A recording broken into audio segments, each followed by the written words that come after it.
살면서 누구나 한 번쯤 하나님이 정말 존재하고 전능하신 분이라면 왜 세상에는 이렇게 힘든 일과 악이 계속되는 걸까? 라는 질문을 던져보게 됩니다. 이 질문은 역사 속에서 사람들이 가장 고통스럽게 물어온 질문 중 하나입니다. 이 문제 때문에 많은 사람이 하나님이 계시지 않거나 아니면 능력이 없다고 생각하기도 합니다. 하지만 성경은 이 복잡한 문제에 대해 하나님의 인내와 궁극적인 사랑 때문이라고 답해줍니다. 무엇보다 먼저 기억해야 할 것은 살인과 전쟁, 착취 같은 도덕적 악은 하나님께서 만드신 것이 아니라는 사실입니다. 하나님은 인간에게 자유의지를 주셨습니다. 이 자유는 진정한 사랑과 순종을 가능하게 하지만 동시에 하나님께 불순종하고 악을 선택할 위험도 함께 내포하고 있습니다. 하나님은 우리를 기계처럼 조종되는 존재로 만들지 않으셨습니다. 대신 스스로 생각하고 선택할 수 있는 인격적 존재로 창조하셨습니다. 그러나 인간이 이 자유를 남용하여 하나님께 불순종했을 때 그 순간부터 세상에 고통과 악이 들어오게 된 것입니다. 하나님은 우리가 악한 선택을 할지라도 우리의 자유를 존중하시기 때문에 모든 악한 일을 강제로 막지 않으십니다. 이렇게 악의 근원은 하나님이 아니라 인간이 스스로 내린 선택의 결과입니다. 그런데 하나님께서는 악인이 잘되고 착한 사람이 고통받는 상황을 보고도 왜 당장 심판하지 않고 가만히 계시는 것처럼 보일까요?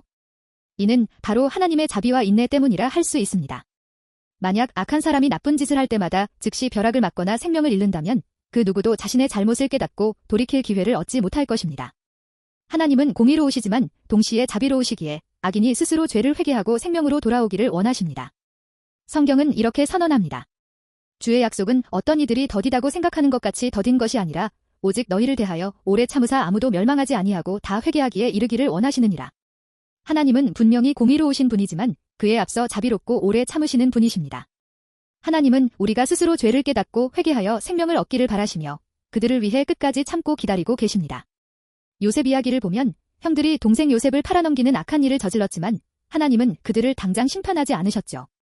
그 악한 일 자체가 하나님의 뜻은 아니었지만 하나님은 결국 그 모든 과정을 사용하셔서 요셉을 이집트의 지도자로 만드시고 수많은 사람의 생명을 구하는 더 큰 선한 목적을 이루셨습니다. 또한 요셉은 형들을 용서하는 아름다운 모습을 하나님께 보여드릴 수 있었고 형들은 망하지 않고 자신들의 죄를 회개할 수 있었습니다. 악인이 번성하고 선한 사람이 억울하게 고난받거나 죽는 모습을 목격하고 많은 사람이 혼란을 느끼며 하나님의 공의에 의문을 제기합니다. 그러나 성경은 악인의 번영도 잠시뿐이라고 분명히 선포합니다. 다윗도 시편 37편에서 이렇게 노래합니다. 악을 행하는 자들 때문에 불평하지 말지어다. 그들은 풀과 같이 속히 배임을 당할 것임이라. 즉 그들의 번영은 잠깐 빛나는 풀잎과 같으며 곧 시들어 사라질 것이라는 경고입니다. 현실을 보면 악한 일을 서슴지 않는 사람들이 오히려 승승장구하고 평생 부유하게 사는 것처럼 보일 때가 있습니다. 그래서 우리는 의문을 품습니다. 정말 하나님이 계시다면 이런 불의가 계속될 수 있을까? 그러나 성경의 말씀은 결코 틀리지 않습니다. 악인의 번영은 겉으로만 화려할 뿐 그 뿌리는 이미 썩어가고 있습니다. 많은 악인들은 결국 세상법의 심판을 피하지 못하고 그들의 죄가 드러나 징계를 받습니다. 법망을 피해 살아간다 해도 마음속에는 죄책감과 두려움, 불안이 그림자처럼 따라다니며 겉보기엔 웃어도 속은 평안하지 않습니다. 설령 큰 죄를 짓고 세상법의 처벌도 양심의 가책도 없이 죽는다 해도 그에게는 마지막 심판이 기다리고 있습니다. 한 번 죽는 것은 사람에게 정해진 것이요 그 후에는 심판이 있으리니. 비록 세상에서 악한 자가 평생 편히 사는 듯 보여도 이 땅의 삶은 길어야 100년 남짓, 영원의 시간에 비하면 한순간에 불과합니다. 세상의 부와 권세, 명예는 모두 덧없고 악인의 영화로운 삶도 아침 안개처럼 사라집니다. 결국 모든 악은 하나님의 공정한 심판대 앞에서 드러나고 그들의 번영은 잠시뿐임이 분명해집니다. 살인이나 전쟁 같은 인간의 잘못, 도덕적 악 외에도 지진, 태풍, 전염병처럼 인간의 선택과 상관없이 찾아와 고통을 주는 자연적 악은 또 다른 문제입니다.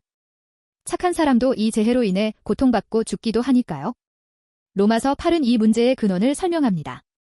하나님께서 창조하신 세상은 처음부터 완전하고 조화로웠습니다. 그러나 인간의 죄로 인해 피조세계 전체가 허무함, 헛됨, 불안정성 아래 놓이게 되었다고 말합니다. 즉, 인간의 타락으로 말미암아 자연 질서가 깨어지고 그 결과로 세상은 더 이상 완벽하게 기능하지 못하게 된 것입니다. 그런데 하나님께서는 특별한 경우를 제외하고는 일반적으로 이런 재앙들을 막아주시지 않습니다.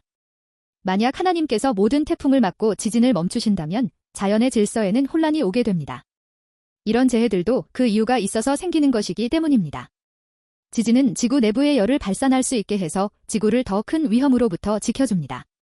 태풍은 적도 지방의 열을 고위도 지방으로 퍼지게 해서 지구 전체의 온도차를 줄여주기도 하고 바닷물을 뒤집어서 수중 생태계가 활성화되게도 하고 여러 가뭄 지역에 물을 공급하는 등 많은 역할을 합니다. 그러므로 우리에게 닥치는 여러 고난들에 대해 단순하게 판단할 수만은 없는 것입니다. 그럼 자연재해는 왜 악한 사람에게만 일어나지 않고 착한 사람에게도 그 영향을 미치는 것일까요? 예수님께서는 누가복음 13장 4절에서 실로암 망대가 무너져 죽은 사람들을 언급하시며 그들이 다른 사람들보다 더 큰 죄인이어서 그런 일을 당한 것이 아니다라고 말씀하셨습니다. 이는 재난을 단순히 개인의 죄에 대한 징벌로 해석하지 말라는 분명한 교훈입니다. 자연재해는 특정한 사람의 잘못에 대한 형벌이라기보다 모든 인류가 죄로 인해 깨어진 세상에 살고 있음을 일깨워주는 사건입니다. 물론 재난 앞에서 착한 사람은 왜 희생되는가, 하나님께서 왜 막지 않으셨는가 라는 질문이 생기는 것은 누구나 한 번쯤은 생각할 만하고 자연스러운 일입니다. 그러나 하나님께서는 특별한 뜻이 있는 경우를 제외하고 세상의 질서를 일정한 법칙 안에 두셨습니다. 햇빛과 비는 의인에게도 내리고 불의한 자에게도 내립니다. 마찬가지로 자연재해 또한 특정인의 도덕성과 무관하게 아무에게나 발생할 수 있는 것입니다.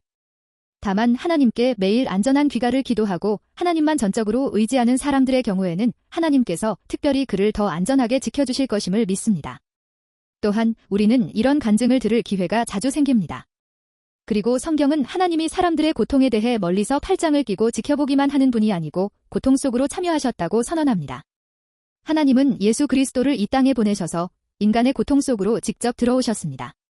예수님께서는 십자가 위에서 인간이 짊어져야 할 모든 고통과 악의 무게를 홀로 짊어지셨습니다. 십자가는 하나님이 우리의 고난에 가장 깊이 동참하셨다는 증거입니다. 또한 하나님은 고난의 현장 한가운데서 우리를 통해 일하십니다. 재해가 닥쳤을 때 의료진, 구호단체, 자원봉사자들이 위험을 무릅쓰고 이웃을 돕는 헌신적인 모습은 단순한 인간의 선행이 아닙니다. 그것은 하나님께서 사람의 손과 발을 통해 사랑을 실천하시며 세상 속에서 여전히 역사하고 계심을 보여주는 증거입니다. 그러므로 신앙인은 왜 이런 일이 일어났을까? 라는 질문에만 머물지 않고 고통받는 이웃을 향해 우리가 지금 무엇을 할 수 있을지를 먼저 생각해야 합니다. 그때 우리의 작은 손길이 하나님의 사랑의 통로가 되고 그 일을 통해 하나님은 기뻐하십니다. 마지막으로 우리는 모든 고통이 끝날 새 하늘과 새 땅에 가는 궁극적인 소망을 가지고 있습니다. 성경의 마지막 책인 요한계시록 21장 4절은 하나님께서 마침내 모든 것을 회복시키실 것을 약속합니다. 모든 눈물을 그 눈에서 닦아주시니 다시는 사망이 없고 애통하는 것이나 곡하는 것이나 아픈 것이 다시 있지 아니하리니. 하나님은 결국 모든 악을 종식시키고 악인으로 인해 고통받은 의인을 눈물과 고통이 없는 새 하늘과 새 땅으로 인도해 주실 것입니다. 이 영원한 소망이 있기에 우리는 지금의 고통 속에서도 절망하지 않고 버틸 힘을 얻을 수 있습니다. 성경은 악인의 번영이 잠시뿐임을 분명히 가르칩니다. 그러나 우리도 때로는 악한 사람이 오히려 잘되고 부유하며 아무 탈 없이 사는 모습을 보며 마음이 흔들릴 때가 있습니다.